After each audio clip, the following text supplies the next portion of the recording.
आश्चर्यकारी शांति सागर जी महाराज के क्षमा भाव की सत्व परीक्षा देखने वाली एक घटना वहां पर घटती है। आचार्य महाराज जब वहां पर विराजमान थे, हमने यह घटना गुरुवर आचार्य देव सन्मति सागर जी महाराज के मुखारविंद से बहुत बार सुनी थी। जब आचार्य महाराज फलटन नगरी में पहुंचे, उस समय अपने ही एक जैन बंधु जीवराज केवलचंद दोषी, जो थे जैन, लेकिन जैनत्व के प्रभाव से वो थोड़ा दूर हुए थे और कबीर पंथ के अनुयायी बन गए थे। किस पंथ के? कबीर पंथ के अनुयायी बन गए थे। कबीर पंथ के आचार विचार को फॉलो कर रहे थे। परीक्षा किए बिना, किसी को सोचे समझे बिना वो कभी नमस्कार नहीं करते थे। अब ये जीवराज केवलचंद दोषी जब आचार्य शांति सागर जी महाराज फलटन में पहुंचे हैं, ऐसा सुनते हैं, तब उनके पास आते हैं और वहां आए। आचार्य महाराज बैठे थे आसन पर, उनके पास ही आयलक चंद्रसागर जी महाराज और संघ के अन्य भी साधु वृंद वहां पर विराजमान थे। जीवराज दोषी वहां आते हैं और आकर सीधे बैठ जाते हैं। उन्होंने ना वंदन किया, ना विनय की, ना आचार्य महाराज के लिए नमस्कार किया। आ गए और सीधे वहां पर उनके पास में श्रावकों को बैठने के योग्य जो स्थान था, गृहस्थों के बैठने के लिए जो जगह थी, वहां बैठ गए।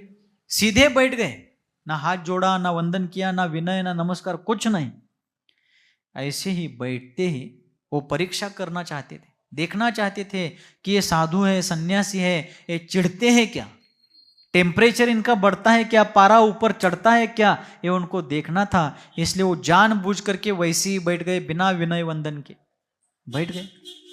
तब ऐसे ही बैठते हुए उनको देख करके अयलक चंद्रसागर जी महाराज कहते हैं, अरे आपके भीतर कुछ विनय भाव है क्या? नहीं, इतने बड़े गुरुवर बैठे हैं, ऐसे तपस्वी मनस्वी आचार्य महाराज बैठे हैं, आपको साधा नमस्कार करने की, नमोस्तु करने की भी इतनी भी बुद्धि नहीं है? ऐसा चंद्रसागर जी महाराज के कहते ही जीवराज दोषी कहते हैं कि ऐसे बंदर मैंने बहुत देखे हैं. बंदर म्हणजे माकड. अशी माकड मी फार पाहिलीत.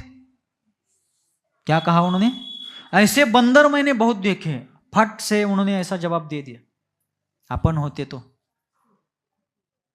बंदर कहते ही अपन सीधा जो कुछ भी आसपास मिलता हाथ में उठा करके उसके पीछे दौड़ते.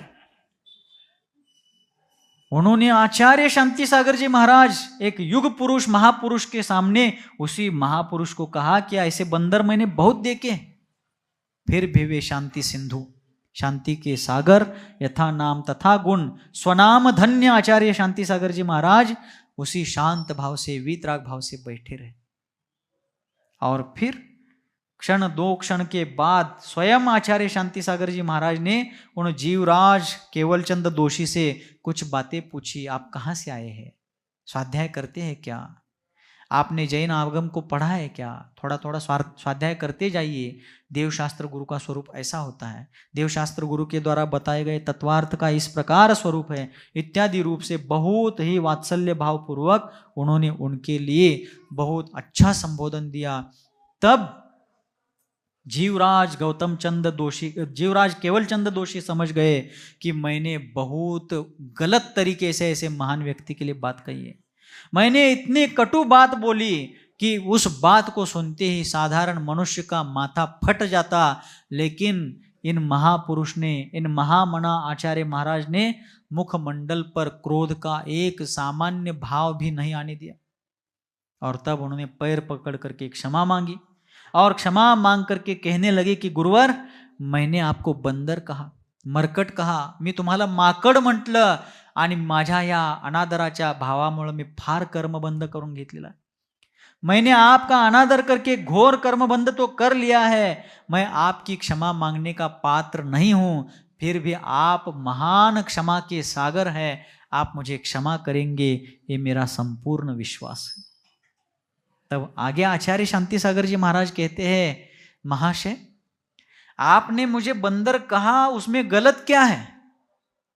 शांति सागर आचार्य महाराज क्या कहते हैं?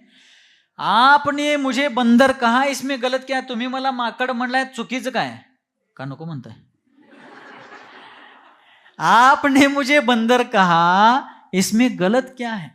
जिस प्रकार बंदर आज यहाँ कल वहाँ, आज इस पेड़ पर कल उस पेड़ पर, आज ये फल खाता है कल वो फल, जिस पेड़ पर जो फल मिलता है वो खाता है और जहाँ जगह मिलती है वहाँ गुजारा करता है, स्थान बदलता जाता है। हम भी बंदर की तरह आज इस गांव में कल उस गांव में, आज इस चौके में आहार लेते हैं कल उस चौके में आहार लेते हैं। सच मानो तो बंदर जैसा निसंग बने बिना, बंदर जैसा सब परिग्रह छोड़े बिना, अर्थात एक उदाहरण दिया उन्होंने, बंदर जिस प्रकार सारे इस जगह का उस जगह का मोह किए बिना जहां चाहे वहां जाता रहता है, उसी प्रकार गांव का, स्थान का और किसी चीज का बंधन तोड़े बिना आत्मा का दर्शन नहीं हो सकता। इसलिए आत्मा का दर्शन करने के लिए आध्यात्मिक बंदर ही बनना पड़ता है। ऐसा गहन गंभीर अर्थ उन्होंने प्रस्तुत किया। देखिए, हमें घर में कोई व्यक्ति यहां से उठकर वहां बैठ यदि कहता है तो कितना पारा चढ़ता है। मैंने घर बांध दिया, मैंने कमाया है, मैंने ये सब खड़ा किया है और मुझे कहते हो कि यहां से उठकर वहां बैठो। जिन्होंने श्रमण संस्कृति को खड़ा किया है, सामान्य आदमी घर खड़ा करता है, एक झोपड़ी कुटिया खड़ी करता है तो कहता है ये सब मैंने खड़ा किया है। जिन्होंने लड़खड़ाती हुई, बिखरी हुई, टूटी फूटी, खंडित हो चुकी श्रमण संस्कृति को भक्कम रूप से, मजबूत रूप से खड़ा किया है, वे कहते हैं आत्मा का दर्शन करने के लिए बंदर ही तो बनना पड़ता है। ऐसा महान वीतराग जीवन दर्शन आचार्य शांति सागर जी महाराज का था। तभी तो वे हम सब के आदर्श बने, तभी तो वे सब हम सब के लिए आदर्श बने हैं। ऐसे विहार करते करते फलटन से आगे बढ़ करके फिर आचार्य शांति सागर जी महाराज का विहार सांगली कोल्हापुर की तरफ हुआ और 1927 का उनका चातुर्मास कुंभोज बाहुबली अतिशय क्षेत्र पर संपन्न हुआ। और उस चातुर्मास में क्या महान क्रांतिकारी कदम वे उठाते हैं, इस क्लाइमेक्स को अग्रिम सत्र में देखते हैं। गुरुवर आचार्य भगवान श्री शांति सागर जी मुनि महाराज की, गुरुवर आचार्य भगवान श्री सन्मति सागर जी मुनि महाराज की, अहिंसा परमो धर्म की, बोधि समाधि परिणाम शुद्धि स्वात्मोपलब्धि शिव सौख्य सिद्धि चिंतामणिं चिंतित वस्तुदाने त्वां वंदमानस्य ममास्तु देवी। नौ जाप।